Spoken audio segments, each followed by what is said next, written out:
సంకేతాన్ని, తప్పుడు సంకేతాన్ని నివారించడం కోసమే నేను మీ ద్వారా రాష్ట్ర ప్రజలకి విజ్ఞప్తి చేయడానికి మిమ్మల్ని అందరిని ఆహ్వానించడం జరిగింది.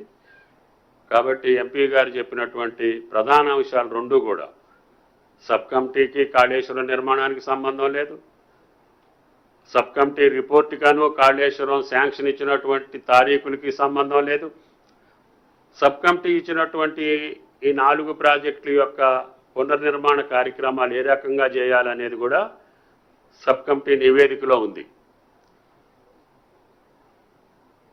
తర్వాత కాళేశ్వరం ప్రాజెక్ట్ ఏ రోజు కూడా కేబినెట్ ఆమోదానికి రాలేదు.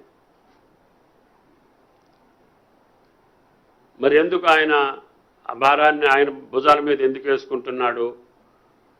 ఆ తప్పుని, లేకపోతే ఆ పొరపాటుని, లేకపోతే కమిషన్ ముందు అబద్ధాలు ఆడాల్సినటువంటి అవసరం ఆ పెద్ద ఆయనకి ఎందుకు వచ్చింది అర్థం చేసుకోవాల్సిందిగా మీ అందరికీ విజ్ఞప్తి చేస్తున్నా. కాబట్టి నేను వ్యక్తిగతంగా 43 సంవత్సరాలుగా రాజకీయాల్లో ఒక పద్ధతితోటి, ఒక నిబద్ధతతోటి, ఒక నిజాయితీతోటి రాజకీయాలు నడుపుకుంటూ వస్తున్నా. వీలైన కాడికి మీలాంటి మిత్రుల యొక్క సహకారంతో నా రాజకీయ ప్రస్థానం నడిచింది తప్ప ఎక్కడా కూడా తెలిసి పొరపాటు చేయలేదు. నా యొక్క వ్యక్తిత్వం కూడా ఆయనకు తెలుసు. ఆయన కూడా నాకు 4-5 సంవత్సరాలుగా నేను ఆ క్యాబినెట్లో ఉన్నా కాబట్టి ఆయన పట్ల కూడా నాకు గౌరవం ఉంది. కానీ ఈ ప్రకటన చూసిన తర్వాత, కమిషన్కి ఆయన ఇచ్చినటువంటి సమాచారాన్ని చూసిన తర్వాత నాకు కొంత బాధ, కొంత అనుమానం, కొంత అవగాహన చేసుకోలేనటువంటి పరిస్థితి నాకు దాపురించింది. కాబట్టి ఎన్ని అసత్యాలు చెప్పాల్సినటువంటి అవసరం, ఇంత అవాస్తవాలు చెప్పాల్సినటువంటి అవసరం ఎంపీ గారికి ఎందుకు వచ్చిందో పునఃపరిశీలించుకోవాల్సినటువంటి అవసరం ఉంది. కాబట్టి నా దగ్గర ఆ కమిటీ, సబ్ కమిటీ ఫార్మేషన్ చేసిన జీవో ఉంది. తర్వాత వాళ్ళు శాంక్షన్స్ ఇచ్చినటువంటి ప్రాజెక్ట్స్ యొక్క డేట్స్ ఉన్నాయి. మేము ఇచ్చినటువంటి రికమెండేషన్స్ యొక్క రిపోర్ట్ కూడా ఉంది. ఆ 4 ప్రాజెక్టుల మీద సబ్ కమిటీ ఇచ్చినటువంటి రిపోర్ట్లు కూడా మీరు పరిశీలించుకోవచ్చు. కాకపోతే నా ఉద్దేశం ఏంటంటే, నేనే వ్యక్తిగతంగా సూమోటివ్గా జరిగినటువంటి వాస్తవాల్ని క్రానలాజికల్గా కమిషన్కే ఇద్దామని విచారణలో ఉంది. కాబట్టి బహిరంగపరిచేదానికంటే ఆ సబ్ కమిటీ రిపోర్ట్ని, ఆ సబ్ కమిటీ వేసినటువంటి టర్మ్స్ ఆఫ్ రెఫరెన్స్ కూడా, వీటన్నిటినీ జోడించి కమిషన్కే నా పరంగా వాస్తవాలు రాసి, నాకు ఈ కాళేశ్వరం నిర్మాణానికి సంబంధం లేదు, ఆ సబ్ కమిటీకి కాళేశ్వరం అనుమతులకి సంబంధం లేదు, కాబట్టి ఆ ప్రకటన అవాస్తవమైందని, ఎంపీ గారు ఇచ్చినటువంటి వాన్మూలం వాస్తవం కాదని, నన్ను అనవసరంగా ఆ కమిషన్ వివాదంలోకి లాగాలనేటటువంటి దురాలోచన కూడా మంచిది కాదని, ఒకవేళ ఆయనకు అటువంటి పరిస్థితి ఎందుకు వచ్చిందో ఆయన ఆలోచన చేసుకోవాలి. బయట అనేక మంది అనేక రకాలుగా చెప్పినా, ఆయన వ్యక్తిత్వం తెలిసిన వ్యక్తిగా నేను అంత మాటలు చెప్పలేను. కానీ ఈ యొక్క వాన్మూలం మట్టుకి చాలా బాధాకరం. సబ్ కమిటీ రెఫరెన్స్ వేరు, దాని యొక్క రికమెండేషన్స్ వేరు. కాళేశ్వరం శాంక్షన్స్ ఎప్పుడు కూడా క్యాబినెట్కి రాలేదు, క్యాబినెట్ అప్రూవ్ చేయలేదు. మేము ఇచ్చినటువంటి మిగతా ప్రాజెక్టులో ఇచ్చినటువంటి సజెషన్స్కే క్యాబినెట్కి వచ్చింది తప్ప కాళేశ్వరం నిర్మాణానికి సంబంధించి మేము రిపోర్ట్ ఇవ్వలేదు సబ్ కమిటీలో. ఆ టర్మ్స్ ఆఫ్ రెఫరెన్స్లో అది కూడా లేదు అసలు వాస్తవంగా. అప్పటి ప్రాణహిత మీద మీ ఆలోచన చెప్పమని చెప్పారు, అప్పుడు దేవాదుల మీద ఈ పనులు పూర్తి చేయాలంటే మీ ఆలోచన చెప్పమని చెప్పారు. అప్పటి ఫ్లడ్ ఫ్లో కెనాల్, అదేవిధంగా కాంతాలపల్లి, ఇప్పుడు తుపాకులగూడెం, సమ్మక్క సారక్క, ఆ ప్రాజెక్టుల మీద మా అభిప్రాయాలు, మిగిలిపోయిన పనులు ఏ రకంగా చేస్తే బాగుంటుందో డిపార్ట్మెంట్ని క్షుణ్ణంగా పరిశీలించిన తర్వాత మేము రికమెండేషన్స్ ఇచ్చాం. ఆ సబ్ కమిటీకేనో దీనికి లంకెపెట్టి దాన్ని తుమ్మల నాగేశ్వరరావు గారు కూడా సంతకం పెట్టారని చెప్పి బీఆర్ఎస్ నాయకులు చెప్పటం హాస్యాస్పదంగా ఉంది. అందుకనే ఆ పార్టీ పెద్దలకు కూడా విజ్ఞప్తి చేస్తున్నాం. రాజకీయాలు వేరు, రాష్ట్ర అభివృద్ధి వేరు. ఆనాడు రాష్ట్ర అభివృద్ధి కోసం ఆ పనులు ఎంత త్వరగా పూర్తి చేస్తే రాష్ట్రానికి లబ్ధి చేకూరుద్దో నాకున్నటువంటి చిన్న పరిజ్ఞానంతో ఆ రోజు ఇరిగేషన్ శాఖలో కూడా నేను అంతకుముందు ప్రభుత్వాలు కొద్ది రోజుల్లో ఉండే అవకాశం ఉంది కాబట్టి నాకు తెలిసిన కాడికి ఈ రాష్ట్ర ప్రజానీకానికి, రైతాంగానికి లాభం జరిగేటటువంటి సూచనలే చేశాం. అటువంటిది మీరు ఈ రకమైనటువంటి క్యాబినెట్కి రాకుండా క్యాబినెట్ అప్రూవ్ చేసింది, అన్నీ కరెక్ట్గానే చేశాము, అందరిది ఉమ్మడి నిర్ణయం అని చెప్పేటటువంటి మాట కరెక్ట్ కాదు అని చెప్పి రాజేంద్ర గారికి, రాష్ట్ర ప్రజలకు కూడా విజ్ఞప్తి చేస్తున్నాం. కాబట్టి త్వరలోనే ఆ కమిటీ, సబ్ కమిటీ రిఫరెన్స్, మేము ఇచ్చినటువంటి రిపోర్టు, ఇంకా అవసరమైతే క్రానిలాజికల్గా ఏం జరిగిందో కూడా డేట్స్తో సహా, జీవోస్తో సహా, ఆనాటి ఫైనాన్స్ సెక్రటరీ గారు ఏం రాశారు, ఇరిగేషన్ ఏం రాసింది, మిగతా అన్నీ కూడా బహిర్గతం చేసే అవకాశం ఉంటుంది. కమిషన్ విచారణ జరుగుతుంది కాబట్టి నాకు సంబంధం లేదు, ఇది కేవలం రాజేంద్ర గారు చెప్పినటువంటి మాటలు సత్యదూరం అని చెప్పదలుచుకోవటానికి, అది క్లారిఫై చేయడానికి మాత్రమే, మీకు వివరణ ఇవ్వటం మాత్రమే ఈరోజు నా బాధ్యతగా భావిస్తున్నా. తర్వాత దీని మీద ఏదైనా అంశం వస్తే క్షుణ్ణంగా జీవోలతో సహా, ఆ యొక్క ఆర్డర్స్తో సహా ఎవరితోటైనా చర్చించడానికి నేను సిద్ధం.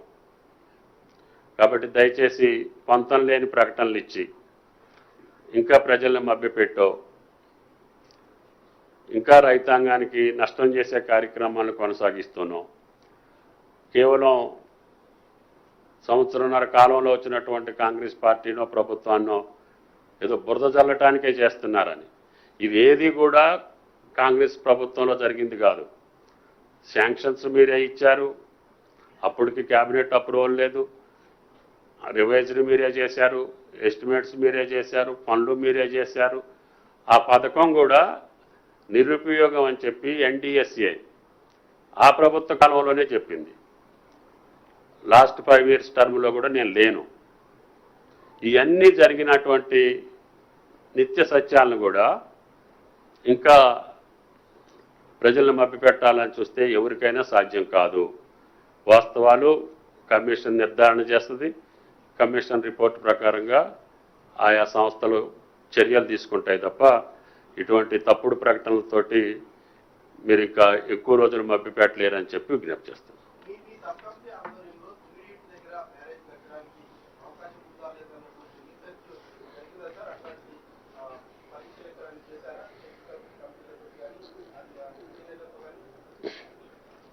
ఆ రోజుకి ఎగ్జిస్టింగ్ ప్రాజెక్టులు ఏదైతే టెండర్స్ పిలిచారో, ప్రాణహిత కావచ్చు, దేవాదులు కావచ్చు, ఫ్లడ్ ఫ్లో కెనాల్ కావచ్చు, కాంతాలపల్లి, ఆ పనులు పూర్తి చేయటానికి గ్యాప్ వచ్చింది, అర్ధంతరంగా మిగిలిపోయిన పనులు.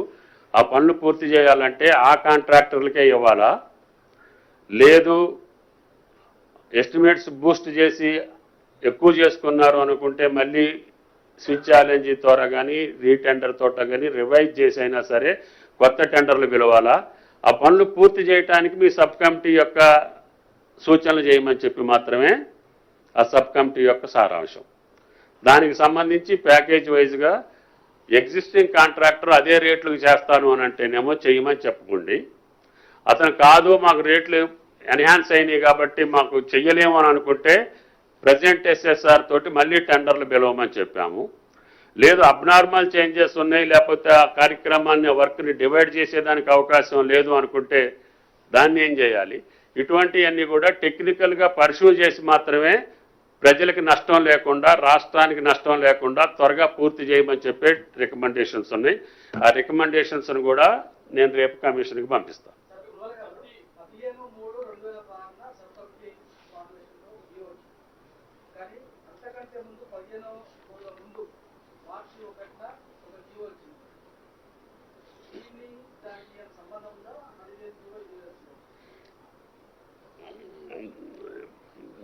ముందు వచ్చింది ఏం జీవో అని చెప్తున్నారు మీరు?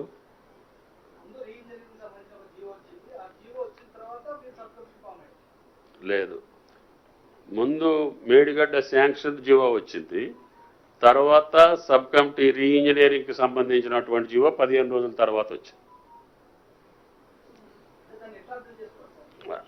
అది మీరు అర్థం చేసుకోవాలి, మీరు విశ్లేషించాలి. అంటే ఈ సబ్ కమిటీకను ఆ శాంక్షన్కి సంబంధం లేదని, రిమైనింగ్ ప్రాజెక్టులు, రిమైనింగ్ వర్క్స్ యొక్క పునర్నిర్మాణం ఏ రకంగా జరగాలనేదే సబ్ కమిటీ యొక్క రెఫరెన్స్. దానికి సంబంధించే మేము సజెషన్స్ ఇచ్చాం.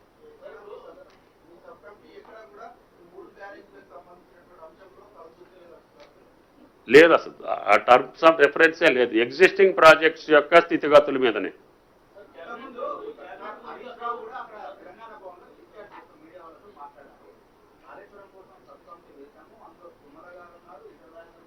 అందుకని నేను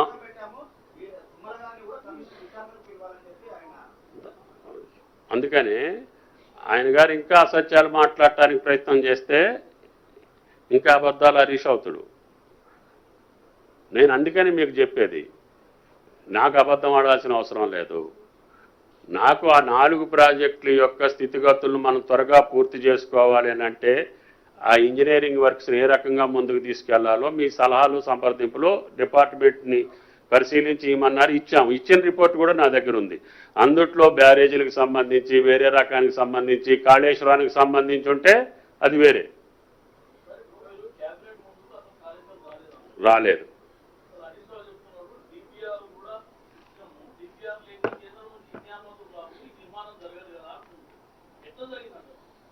అందుకనే క్యాబినెట్కి వచ్చినట్టుగా ఏదన్నా ప్రూఫ్ ఉంటే గురువు గారిని ఇవ్వమని చెప్పండి.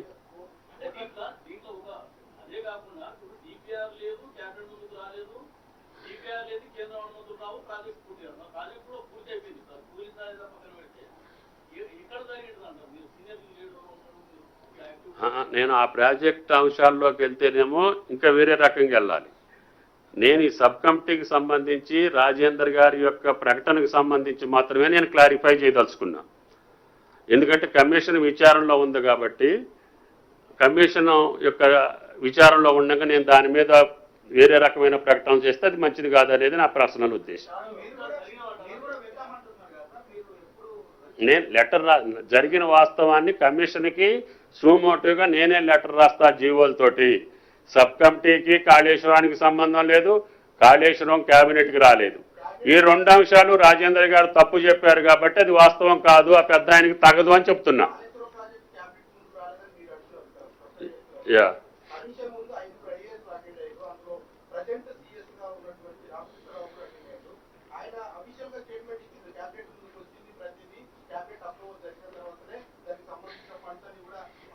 ఆయన గారు చెప్పింది నాకు సంబంధం లేదు. క్యాబినెట్కి వచ్చినట్టుగా ఆయన ఒక క్యాబినెట్ అప్రూవల్ ఇవ్వమనండి, లేకపోతే ఆయన రాసింది కూడా ఆ ఫైల్లో ఉంటుంది. కాబట్టి నేను కాళేశ్వరం ప్రాజెక్టు యొక్క వ్యవహారంలోకి నేను వెళ్ళదలుచుకోలేదు. నా సబ్ కమిటీకి సంబంధించి, నేనున్న సబ్ కమిటీకి సంబంధించి ఈ యొక్క ప్రకటన కరెక్ట్ కాదు రాజేంద్ర గారిది. దాని టర్మ్స్ ఆఫ్ రెఫరెన్స్ వేరు, ఆయన చెప్పింది వేరు. ఆయన అడిగింది కాళేశ్వరాన్ని గురించి. ఈ మిగతా ప్రాజెక్టుల యొక్క పునర్నిర్మాణ చేసినటువంటి సబ్ కమిటీ విషయాన్ని ఆయన కమిషన్ ముందు చెప్తున్నాడు. రికమెండేషన్స్ ఉన్నాయి, ప్రతి ప్యాకేజీకి ఉన్నాయి. అవన్నీ నేను కమిషన్కి పంపిస్తాను. అసత్యం కాదు, జరగనట్టుని జరిగినట్టుగా చెప్తున్నాను. అది మీరు విశ్లేషించాలి. నేను ఇంట్రడక్షన్లోనే చెప్పానుగా, నాకే అవగాహనకు రావట్లేదు ఆయన ఎందుకు అట్లా మాట్లాడిండని. అంత పరిస్థితి ఏమొచ్చింది అనేది కదా. మీకేమనిపిస్తుంది? అరే నాకు అవగాహన కాలేదని చెప్పా, నేను అమాయకుడిని కాబట్టి. మీకు దాని బ్యాక్గ్రౌండ్ మీకేమనిపిస్తుంది?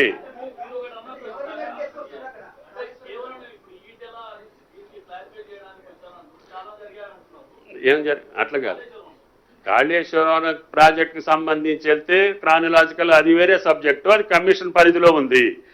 ఆయన నిన్నిచ్చినటువంటి వాన్మూలంలో నాకు సంబంధం లేని సబ్ కమిటీ అది అప్రూవ్ చేసినట్టుగా, అది క్యాబినెట్ అప్రూవ్ చేసినట్టుగా ఆ పెద్ద ఆయన చెప్పటం అనేది అసంబద్ధం, అవాస్తవం. అది ఎందుకు చెప్పారు అనేది ఆయన విశ్లేషించుకోవాలి, ఆయన ఆలోచించుకోవాలి. దాని కింద మీరు చెప్పేటటువంటి ఏమన్నా ఉంటే అది మీకు ఆయనకి తెలియాలి.